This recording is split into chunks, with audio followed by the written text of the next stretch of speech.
Hello दोस्तों, welcome to IUPSC। और इसमें पढ़ेंगे H1 वीज़ा का इशू प्लस इंडिया ताइवान का क्या रिलेशन है और क्या प्रॉब्लम आ रही है और वन चाइना पॉलिसी को कैसे ताइवान से प्रॉब्लम आ रही है, ये सब देखेंगे इसमें। ठीक है, तो हम सर शुरू करते हैं H1 visa issue. Sir H1 जो वीज़ा होता है, दो तरह का वीज़ा इशू करती है हमारी USA गवर्नमेंट। एक होती है हमारा H1 वीज़ा और एक होती है L1 visa. Sir H1 visa में वो होती है, ये इमिग्रेंट नॉन इमिग्रेंट वीज़ा होता है जो हमारे स्किल्ड वर्कर हैं, ग्रेजुएट,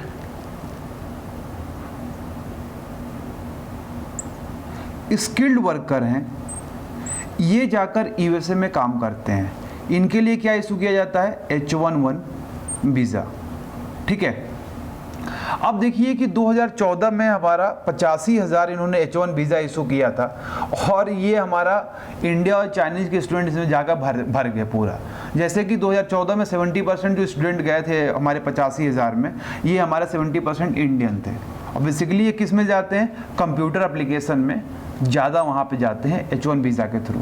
तो सर L1 वीज़ा क्या है? ये टेम्परेरी वीज़ा है कि मान लीजिए कोई हमारा एग्जीक्यूटिव गया, कोई हमारा मैनेजरियल स्टाफ गया, उसके बाद कोई मान लीजिए साइंटिस्ट गया, कोई वहाँ पर राइटर गया, तो उनके लिए एक वीज़ा इशू करते हैं, उसको बोलते हैं हम L1 वीज़ा। ये टेम्परेरी जाएंगे, अपना कुछ एक आध 2 4 10 दिन का काम हुआ निपटा कर वापस आ जाएंगे। बट ये वीज़ा जो होता है ये नॉन इमिग्रेंट होता है, वो काफ़ी दिनों के लिए इशू किया जाता है। तो सर H1 वीज़ा से इशू ये आ रही है कि आपको पता है कि वर्ल्ड में स्लो डाउन चल रहा है। स्लो डाउन चलने का मतलब यह है कि जो भी हमारा प्रोडक्शन हो रहा है, ये प्रोडक्शन कम हुआ है तभी तो स्लो डाउन हुआ है। प्रोडक्शन कम हुआ है इसका मतलब कि जो हमारी जॉब है ये तो कम होगी ही होगी, तभी तो प्रोडक्शन कम होगा। जब प्रोडक्शन कम होगा, माल बिक ही नहीं रहा है, तो जहाँ पे 20 एम्प्लॉय काम करते तो वहाँ पे 10 एम्प्लॉय काम करेंगे, जॉब में डेफिसिट होगी। सर जॉब में डेफिसिट होगी, उसके बाद हमारे ट्रम्प साहब आए, इन्होंने बोला कि नहीं भैया, हमें अमेरिकन वालों को जॉब देनी है। अमेरिकन वालों को जॉब देने के लिए क्या करना पड़ेगा कि बाहर के जो लोग आ रहे हैं जॉब देने वाले, इनको रोकोगे तभी तो अमेरिकन को जॉब मिलेगी। तो इन्होंने रोकने के लिए कुछ प्रोटेक्शन पॉलिसी बनाई है। और आपने इकोनॉमिक सर्वे को कई बार बता चुका हूं अभी तक पढ़ाने में कि अभी हमारा जो एरा चल रहा है ये हाइपर ग्लोबलाइजेशन का एरा चल रहा है। तो कुछ हमारे इकोनॉमिस्ट ने बोला है कि या तो यही आगे ज़्यादा होगा, हाइपर का हाइपर हो जाएगा, या हाइपर हमारा ग्लोबलाइजेशन चलता रहेगा, या प्रोटेक्शनिज्म होता रहेगा। तो कहीं ना कहीं जो हमारा वर्ल्ड में है ये इंडिकेटर और हमारा साइन आ रहा है कि हमारा कहीं ना कहीं प्रोटेक्शनिज्म की अप्रोच अपनाई जा रही है। पहला लाइव एग्जाम्पल आप ब्रेग्जिट का देख सकते हैं। इसके बाद दूसरा एग्जाम्पल आप देख सकते हैं कि ट्रम्प साहब जब आए तो उन्होंने TPP को छोड़ दिया। TPP छोड़ने के बाद इन्होंने इम्पोर्ट, जो सबसे ज़्यादा USA का जो इम्पोर्ट होता है, ठीक है, सेकेंड लार्जेस्ट जो इम्पोर्ट करता है ये करता है मैक्सिको से, तो वहाँ पे 20% इन्होंने इम्पोर्ट ड्यूटी बढ़ा दी मैक्सिको के लिए। H1 वीज़ा का इशू, तो ये सारा इशू आपको देखकर आपको लगेगा कि हमारा वर्ल्ड जो है, वर्ल्ड इकोनॉमी प्रोटेक्शनिज्म की तरफ बढ़ रही है। तो सर इन्होंने ये बोला है कि H1 वीज़ा कोई 50 एम्प्लॉय से ज़्यादा या 50% किसी कंपनी में से ज़्यादा नहीं हो सकते। मतलब कि किसी कंपनी में 20 लोग हैं तो वहाँ पे आप H1 वीज़ा के लिए आपको 10 लोग को ही रख सकते हैं। और मान लीजिए किसी कंपनी में एम्प्लॉय 500 हैं तो 50 से ज़्यादा आप एम्प्लॉय H1 वीज़ा के थ्रू आप नहीं रख सकते हैं। Same case goes to L1 visa. ठीक है, और यदि आप रखते हो तो स्ट्रिक्ट ऑडिट किया जाएगा लेबर डिपार्टमेंट की तरफ से। तो जितने भी यहाँ पे आपको मतलब बाहर से लोग आके काम कर रहे हैं, माइग्रेट करके इमिग्रेंट हैं जो इलीगल घुस गए हैं देश में, उनको पहले मारा जाएगा और मारने के बाद प्लेन में नहीं बैठाया जाएगा, पैदल ही बोला जाएगा कि ये कूद जाओ अटलांटिक ओशन में और चले जाओ अपने देश को। ठीक है, मतलब उनको डिपोर्ट कर दिया जाएगा। ठीक है, अब देखिए अब क्या है कि ये बात है कि इन्होंने एक और अपना पॉलिसी बनाई है कि जो जिन लोगों ने USA में एजुकेशन लिया है उनको आप प्रेफरेंस करें, मतलब काम देने में, एज कम्पेयर टू कि कोई बाहर से डिग्री करके आ रहा है कंप्यूटर एप्लीकेशन में, मतलब USA में पढ़ा हुआ स्टूडेंट को प्रेफरेंस दिया जाएगा। उसके बाद देखिए हमारा क्या है कि मिनिमम सैलरी को कम से कम $1,30,000 तक इंक्रीज करिए। ओके, मतलब 6 करोड़ रुपए तक मिनिमम सैलरी होनी चाहिए यूएसए के लोगों को, ताकि ये लोग आराम से खा पी सकें, बियर और दारू चल सके वहाँ पे। इसके बाद देखिए कि सर इंडिया को कैसे ये अफेक्ट करेगा। सर आपको पता है कि इंडिया का जो मेन कंसर्न है सर्विस में है। हमारे यहाँ जीडीपी में लगभग 50% से ज़्यादा हमारा सर्विस में काम होता है, सर्विस सेक्टर में, ठीक है। अब सर्विस सेक्टर में हमारा काम होता है तो बात ये है सर कि सर्विस सेक्टर में हमारे सबसे ज़्यादा काम करने वाली सॉफ्टवेयर है।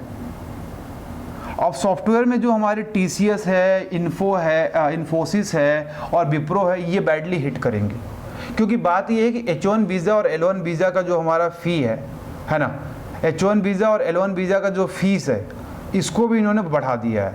तो पहली बात तो यहाँ ज़्यादा पैसा देना पड़ेगा। उसके बाद मेनली हमारे इन्फोसिस, विप्रो, TCS के लड़के वहाँ पर जाकर काम करते थे तो कुछ पैसा वैसा मिल जाता था, ये भी हमारा क्या हो जाएगा, कम हो जाएगा। तो क्या केवल इंडिया को ही भाई मतलब कि इंडिया को ही मतलब नुकसान होगा? नहीं, यूएसए को भी नुकसान होगा। जो वहाँ पे स्किल्ड वर्कर माइग्रेंट हो रहे थे हमारे इंडिया से, तो क्या होगा, वो लोग जाना वहाँ पे कम कर देंगे, जिसकी वजह से उनकी इकॉनमी भी हार्म करेगी। ओके, और यही नहीं, कंपनी को ज़्यादा पे करना पड़ेगा अमेरिकन के लिए। तो इंडिया के लिए सर फ़ायदा एक और हो सकता है कि मान लीजिए हमारा जो स्किल्ड स्टूडेंट हैं और जो स्किल्ड पर्सन है, ये हमारा माइग्रेंट नहीं कर रहे हैं पैसे के लिए, तो सर इस समय एक सही कहते हैं ना, अकॉर्डिंग टू चाणक्य, कि जो हमारा निराशावादी आदमी होता है उसको हर एक अपॉर्चुनिटी में एक कठिनाई दिख जाती है, और जो एक आशावादी आदमी होता है उसको हर एक परेशानी में उसे एक अपॉर्चुनिटी दिख जाती है। तो सर ये परेशानी है तो इसको अपॉर्चुनिटी में चेंज करते हैं। तो जो हमारे स्किल्ड वर्कर जो माइग्रेंट होके जाने थे यूएसए में, तो हम ऐसा करते हैं कि सर इनके लिए इंस्टीट्यूशन बनाते हैं और इनके लिए एक अलग पॉलिसी बनाकर हम क्या करते हैं कि इनको इंडिया के लिए काम करवाते हैं। जो काम यूएसए में हो सकता है इंडिया में भी तो हो सकता है, क्योंकि यूएसए भी तो कभी बना होगा ना यूएसए, तो इंडिया में तो कभी बन सकता है ना इंडिया। ओके, तो ये हमारा क्या है कि यहाँ पे हमारा कुछ काम कर सकते हैं सर। इसके बाद देखिए कि हमारा इवैक्यूएशन पॉलिसी की कुछ बात करी जा रही है। सर इवैक्यूएशन पॉलिसी का मतलब ये है कि सर कि हमारे यहाँ जो इंडियन डायस्पोरा है, लगभग 11 मिलियन जो इंडियन डायस्पोरा है, ये बाहर काम करता है ना, पेट के लिए बाहर काम करते हैं। सर बाहर काम करने में ये होता है कि जैसे आप साउथ सूडान का केस ले लीजिए, वहाँ पे बहुत लोग मतलब कि इंडिया के लोग काम करते हैं। तो वहाँ पे क्या हो रहा है कि वहाँ का जो प्रेसिडेंट है, वाइस प्रेसिडेंट के बीच में कुछ झड़प चल रही है, जिसकी वजह से वहाँ सिविल वॉर हो रहा है। तो क्या होता है, कहीं भी सिविल वॉर होता है तो जो वहाँ कमाने गए हैं वो तो भाई वहाँ पे इंडस्ट्री बंद हो जाएंगे, उनको भागना पड़ता है। तो इसी को बोलते हैं कि जब लोग भाग रहे हैं तो कहाँ भाग के जाएंगे, दूसरी कंट्री में कहाँ भाग के जाएंगे। तो इसी के लिए एक इवैक्यूएशन पॉलिसी बनाई जाती है। अभी तक इंडिया ने 1,10,000 लोगों को इवैक्यूएट किया है, लेकिन कोई पॉलिसी नहीं है हमारे पास इवैक्यूएट करने के लिए। लेकिन हमारा नाटो ने, यूके ने, यूएस ने, इवन ब्राज़ील ने भी इंस्टीट्यूशन बना दिया इवैक्यूएशन प्लान का, ठीक है, प्लान बना लिया है। तो सर इसमें क्या करना पड़ता है कि इंटर मिनिस्ट्रियल कमेटी बनानी पड़ती है, मतलब जो प्लान होता है हमारा, ठीक है। उसके बाद क्या होता है कि आपको स्पेसिफिक ट्रेनिंग देनी पड़ती है डिप्लोमेट्स को, आर्म्ड फोर्सेस को, ताकि कोई प्रॉब्लम हो तो किसी गोली मार के भी अपने लोगों को निकाल लिया जाए। उसके बाद क्या करना पड़ता है, मेन काम वहाँ पे कि फ्लीट, कई सारी जहाज़ें आपको रिजर्व रखनी पड़ती है कि कब कहाँ पे प्रॉब्लम आ जाए दुनिया में, तो लोगों को निकालने के लिए वहाँ से फ्लीट मतलब कि जहाज़ों में लाद कर लोगों को निकाला जा सके, ठीक है। उसके बाद हमारे यहाँ इन्वेस्टमेंट करना पड़ेगा टेक्नोलॉजी में, ताकि हम जो हमारा इंडियन डायस्पोरा है इसको प्रॉपर मॉनिटर कर सकें, कहाँ जा रही है, कैसे जा रही है, क्या प्रॉब्लम आ रही है उनके साथ। तो ये मॉनिटर करने के लिए हमें बनाना पड़ता है। तो सर देखिए अगला हमारा टॉपिक आता है इंडिया ताइवान का। तो सर देखिए बात यह है कि world is a global village. यदि आप गांव से बिलोंग करते हो या कॉलोनी में रहते हो शहर में, तो आपको पता होगा कि एक अंकल होते हैं जिनके पास बहुत पैसा होता है, ओके। और इनके आधी कॉलोनी तो इनकी मतलब कि समझ लीजिए कि चापलूसी करने में रहती है। कुछ लोग होते हैं जो इंडिपेंडेंट रहते हैं, अपना कमाते हैं, खाते हैं, किसी को मतलब नहीं है। कुछ लोग उसमें होते हैं जो गरीब होते हैं, जिनको मतलब कि, और उसमें आधे लोग इनकी चापलूसी करते हैं जो वहाँ पे मतलब कि जो अमीर लोग होते, जो हमारे अमीर अंकल हैं। उसके बाद कुछ लोग होते हैं कि जो ये अमीर जो हमारे अंकल हैं इनसे कंपटीशन करते हैं। तो यही हमारे वर्ल्ड में भी चल रहा है। सर आप देख सकते हैं गांव को यदि कंपेयर करो हमारा वर्ल्ड मैप से, तो यूएसए जो हमारे गांव के मुखिया होते हैं जिनका बहुत पैसा होता है, वेस्टर्न यूरोप वो मतलब कि वो चापलूसी करने में लगे रहते हैं हमारे यूएसए की। तो ऐसे कुछ अमीर लोग होंगे जो इन्हीं के साथ मिलकर इनका काम होता होगा, ठीक है। उसके बाद आप देख सकते हैं कि रसिया, ये क्या है कि ये भैया हैं जो हमारे उनके अगेंस्ट में खड़े होने की कोशिश करते हैं लेकिन कभी खड़ा नहीं हो पाते यूएसए के। SC/ST जो हमारे होते हैं गांव के अलग, उनका जो होता है घेटोनाइजेशन जो हमारा टर्म है सोशियोलॉजी में, ये लोग हमारा साउथ अफ्रीका। इंडिया एक अलग है, अपना खुद का एक स्टैंड बनाने की कोशिश कर रहा है, किसी से बहुत ज़्यादा मतलब नहीं है इंडिया। और चाइना इस समय ये भी भैया क्या कर रहे हैं कि हमारे मुखिया जी हैं इनसे लड़ने की कोशिश कर रहे हैं, ठीक है। और जो हमारे अलग अलग आइलैंड में रहते हैं कुछ लोग होते हैं खेतों में घर बना लेते हैं, उनको मतलब ही नहीं होता क्या हो रहा है गाँव में, होने दो यार, जो हो रहा है होने दो, मुझे मतलब नहीं है। तो इस तरह से जो हमारे आइलैंड वाली कंट्री है ऐसे हमारा डिवीज़न होता है। गाँव पूरा परफेक्ट एक वर्ल्ड है, उसको आप देख सकते हैं इस तरह से। तो सर एक वन चाइना पॉलिसी है, और जैसे मुखिया जी के पास पैसा आया ना, जो हमारे चाइना इनका पैसा आया, तो इन्होंने बोला कि people Republic of China plus Taiwan एक ही है, ताइवान सोवरेन नहीं है, इंडिपेंडेंट नहीं है, ये चाइना का ही पार्ट है, हम दोनों एक हैं।